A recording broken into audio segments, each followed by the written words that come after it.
万卷书不如行万里路，道听途说不如听我说说。大家好，这里是道听途说，分享不同的故事，希望能给您带来收获。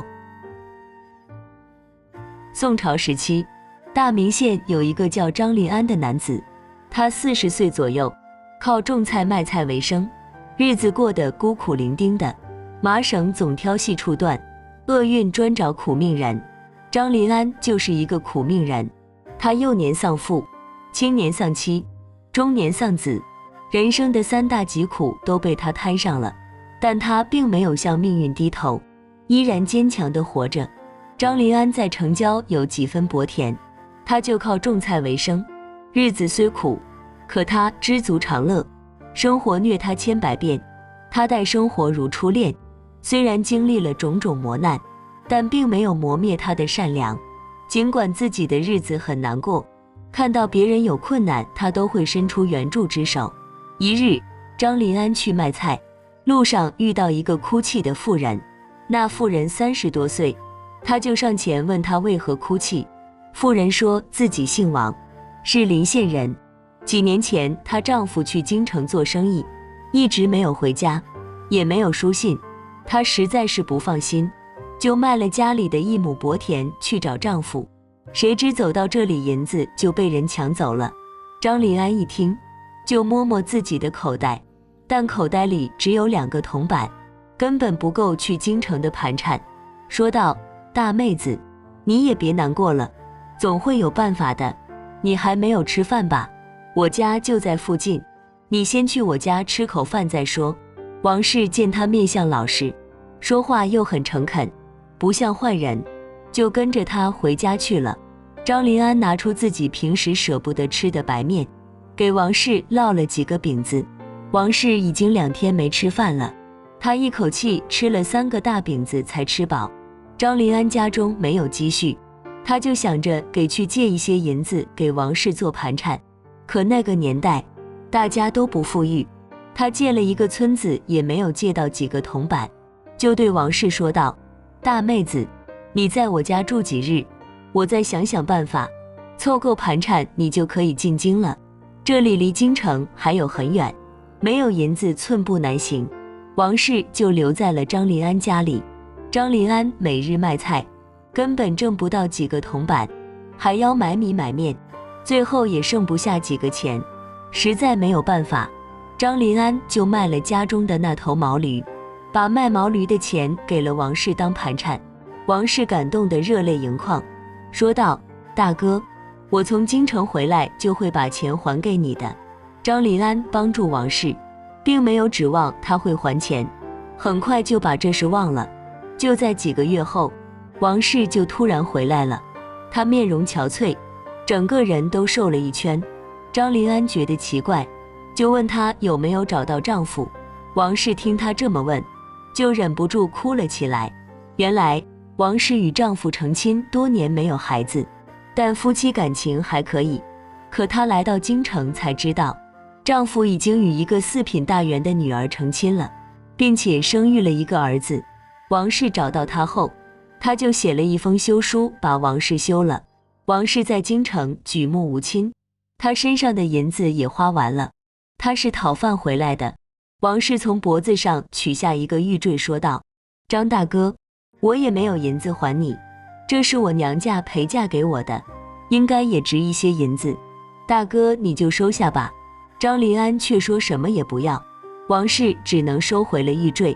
王氏本来准备次日就离开的，天空却下起了鹅毛大雪，河水都结冰了，船开不了。王氏只能暂时住在了张临安家里。冬天万物萧条，张临安没有菜可卖，为了挣生活费，他就去附近的山上捉野兔子，谁知雪下得太大，沟壑都被雪填平了，他不小心就掉进了深沟里，被村民们发现，就把他抬回了家里。张临安的腿摔断了，伤筋动骨100天，一时半会是好不了了。他整日躺在床上不能动弹，王氏只能留下来照顾他，每天给他做饭、熬药、端屎端尿，这让张临安很难为情。可王氏说道：张大哥，你帮了我的大忙，我做这点事不算什么的。张林安在床上躺了几个月，一直到次年春天，他的腿才好。经过这几个月的相处，张林安已经习惯了王氏的存在，但他也不好挽留王氏，毕竟自己这么穷，给不了他好生活。邻居们倒是觉得二人很般配，就撮合二人。王氏也很欣赏张林安的人品，如今她被丈夫休了，家里的土地也卖了，回去还要被人嘲笑，她就同意了与张林安过日子。张林安得知王氏同意了，很是激动，说道：我虽然不富裕，但我会全心全意对你好的。王氏说道：人品好才是最重要的。张林安和王氏在族长的见证下就拜堂成亲了。成亲之后，王氏又拿出那个玉坠，说道：你种菜太辛苦，去把这块玉当了，换些钱咱们做个小买卖。张林安是个粗人，不懂这块玉的价值，但从外观来看，他猜想应该能值不少银子，说道：不行，这是你的东西，怎么能当了呢？王氏说道：等咱们赚了钱再赎回来不就行了？经过王氏的一番劝说，张林安就同意了，于是就拿着玉佩去当铺当了，居然当了20两银子。在王氏的鼓励下，张林安就拿着20两银子在县城做起了小买卖。夫妻二人为人实诚，做买卖童叟无欺，生意很快就有了起色。人追财不好追，就怕财追着人不放，有时候发家致富也就是1-2年的事。张林安做了2年买卖，就挣到了人生的第一桶金。后来扩大经营，在城里拥有了3间铺子，伙计都有好几个，他也成了一个名副其实的财主。王氏的第一段婚姻就是因为没有能为丈夫生下孩子才瓦解的。如今王氏改嫁给张林安，依然没有生出孩子。虽然丈夫不说什么，但王氏的心里总觉得是个事，她就劝说丈夫再娶一房，也好延续张家香火。张林安与王氏感情深厚，王氏也是他的贵人，他不愿意再娶，要一心一意地对王氏好，就说道：有没有孩子不重要，咱们夫妻恩爱就行了。王氏说道：没有孩子，为妻心里有愧，相公还是再娶一房吧，好为咱们生下孩子，无论男女，也算是后继有人了，以后继承张家产业，还能为咱们养老送终。在王氏的劝说下，张林安也有了一丝动摇，但他思来想去，还是迈不出这一步，觉得再娶愧对妻子。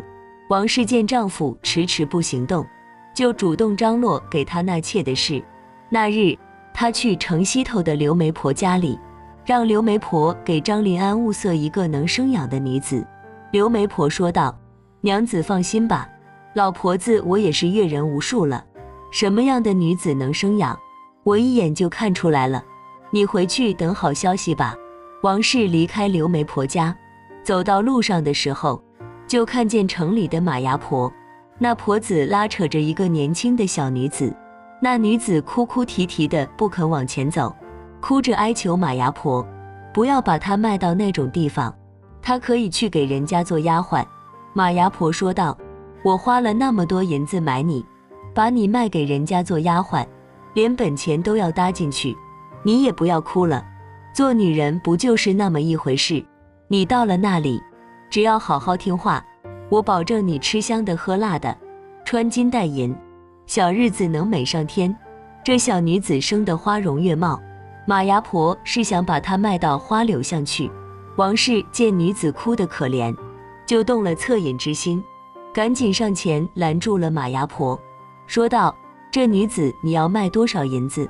马牙婆轻蔑地看了王氏一眼，说道：她是我花大价钱买的，你看她细皮嫩肉的，当然要卖个好价钱了。王氏说道：你出个价吧。马牙婆不可思议地打量着马氏，说道：你要买吗？一个丫鬟最多5两银子，你要出500两买一个丫鬟吗？你逗我老婆子玩呢？马牙婆拉着女子就要走，那女子却挣脱开牙婆，跪在王氏面前哭道：夫人，救救我，我会好好伺候你的，报答您的大恩大德。王氏心地善良，她也知道丈夫是个善良之人，也不会怪他的，就说道：马牙婆，这个女子我要了，500就500吧。马牙婆听了她的话，以为是自己耳朵出了毛病，就说道：我刚才没听清你说的什么，你再说一遍。王氏说道：我说我要留下这个女子，你随我来拿钱吧。马牙婆一听高兴坏了，500两只是她随便一说，没想到这王氏不讲价。她做牙婆这些年，第一次遇到这样爽快的买家，赶紧就跟着王氏去了。回到家里，王氏向张林安说明了情况。张林安虽然很吃惊，但他并没有反对妻子的做法，就拿出500两给了牙婆，女子就留在了张家。王氏从女子的皮肤、衣着上看，判断出她应该是大户人家的女子，听她的口音又不像本地人，就问她是哪里人，是怎么来到大名县的。女子说道：小女子叫周小蝶，是京城大户人家的丫鬟，只因做事出了一点差错，主人就把我卖给了衙人，经过多次转手，我就被卖到了这里。她说着又忍不住哭了起来。王氏赶紧掏出手绢给她擦泪，说道：小蝶姑娘，你不要难过了，以后这里就是你的家。周小蝶说道：老爷夫人是小蝶的再生父母，我会好好报答你们的。这周小蝶生得真是太美了。王氏心里就有了一个想法，晚上睡觉的时候，王氏就把自己的想法说给了丈夫。张林安一听就说道：娘子，我的心里只有你和生意上的事情。他还没说完就被王氏打断了，说道：相公，我知道你对我好，不嫌弃我，可我心中有愧呀，我希望你能再娶一房，生个一男半女的，为妻也心安了。再说了，咱们的生意越做越大，没个人继承可不行啊。老话说得好，无人富不长，有人穷不久。相公还是好好考虑一下，这小蝶姑娘也是个苦命的女子，如今有缘到咱们家，相公就纳她做妾吧，她的后半生也有个依靠。在王氏的一再劝说下，张林安才同意了他的建议，但他又怕人家周小蝶不同意，毕竟她是40多岁的人了。王氏说道：只要你同意了，其他事情交给我就行了。次日，王氏就对周小蝶说了自己的想法，问她愿不愿意嫁给张林安。周小蝶知道这夫妇俩都是善良之人，人家花那么多银子把她买来，她也是很感恩的。再说了，她以后也要有一个依靠才行，就同意了，说道：老爷夫人对我恩重如山，我愿意报答你们，伺候老爷一辈子。王氏说道：你放心，我们不让你受任何委屈的，以后咱们就是姐妹了。王氏说通了张林安和周小蝶，很快就选定了良辰吉日，大摆宴席让二人拜堂成亲。酒宴进行到高潮的时候，突然就有一个老和尚来化缘，张林安就把老和尚请到里屋，专门摆上一桌素食款待他。老和尚吃饱喝足之后，说自己要筹措银子修缮庙宇。张林安二话不说就给和尚拿来2个银锭子，足足有100两之多。老和尚银子说道：阿弥陀佛，施主是个大善之人，将来必定会有好报的，只是当前有一件事情，恐怕会给施主带来灾祸呀。张林安听了和尚的话很是惊讶，他一心向善，从来没有做过伤天害理的事情，怎么就有灾祸呢？赶紧问道：到底是什么事情？还请师父指教。老和尚说道：问题就出在你这个小妾身上，我劝你不要圆房，好吃好喝款待她，3年之后可保命呀。张林安是越听越糊涂了，就继续询问老和尚：老和尚，你只管按照我说的做就是了。他平复了一下心情说道：多谢师父提醒，我一定遵照师父说的做。老和尚说道：那就好，切记我的话，否则性命难保啊。到了晚上，所有的宾客散尽之后，张临安就把老和尚的话对王氏说了。王氏听了也很震惊，就说道：既然这样，咱们照做就是了。新房里，周小蝶一身大红喜服，头上顶着红盖头，坐在床沿，心中也是百感交集。一直到2更天，张临安才来到新房。他掀开周小蝶的红盖头，说道：让娘子久等了，今晚我有些身体不适，娘子自己早些休息吧，我睡在隔壁。周小蝶听他这么说就很惊讶，但他也不好说什么，就说道：老爷身体要紧，您也早些歇着吧。隔壁就是王氏的房间。周小蝶觉得很反常，不知道这2口子唱的是哪一出，心中也有些惴惴不安。谁知令他更不安的事还在后面呢。王氏和张临安2口子做好事花银子不眨眼，但他们对自己却很节俭，一直是粗茶淡饭，粗布衣服，家中更没有丫鬟婆子，所有的家务都是王氏亲力亲为。可次日，王氏却带回来一个丫鬟，他把丫鬟领到周小蝶的面前，说道：小蝶妹妹，这个丫头叫小青，以后她伺候你的生活起居，你有什么事就告诉她，让她去做。周小蝶赶紧作揖说道：姐姐，这可使不得，姐姐每日为家事操劳，让她帮助姐姐做事吧，我不需要人伺候的。王氏说道：家务活我都习惯了，不让我做还真不习惯，妹妹就不要推脱了。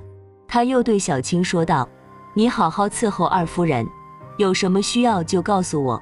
周小蝶成了张家的二夫人，但成亲多日也没有圆房，而且还请来丫鬟伺候她。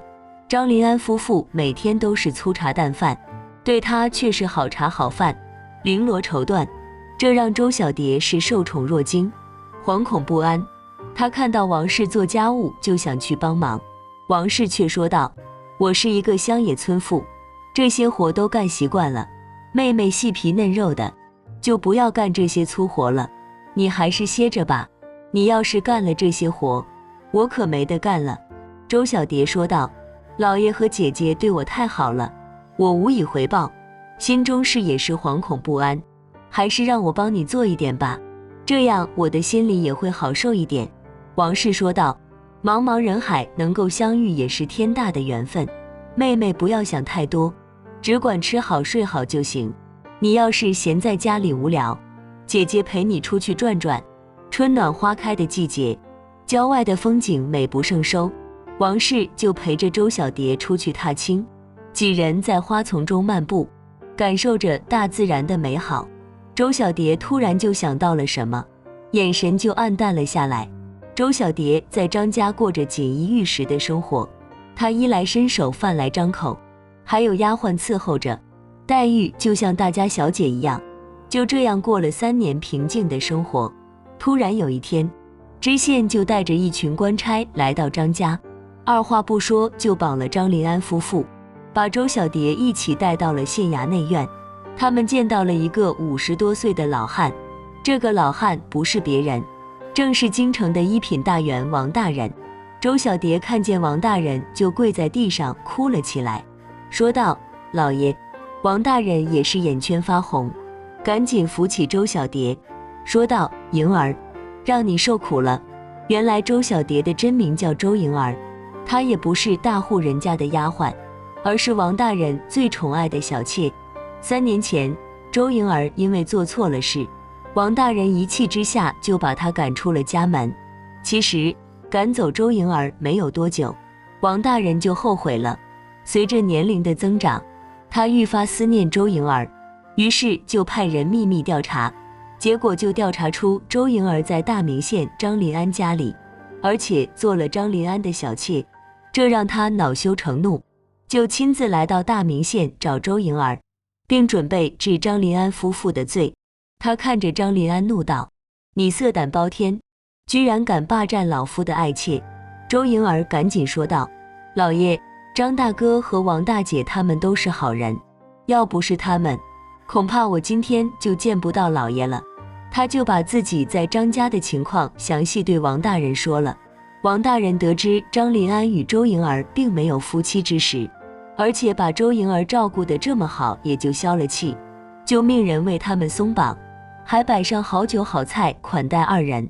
张临安夫妇也是受宠若惊，幸亏听了老和尚的话，要不然他们真的就大祸临头了。王大人临走的时候给张临安一块玉佩，说遇到什么事情就拿着玉佩去京城找他。周莹儿跟着王大人离开后不久，王氏居然怀孕了，这让夫妻俩高兴的几天几夜没有合眼。1年后就生下一个大胖小子。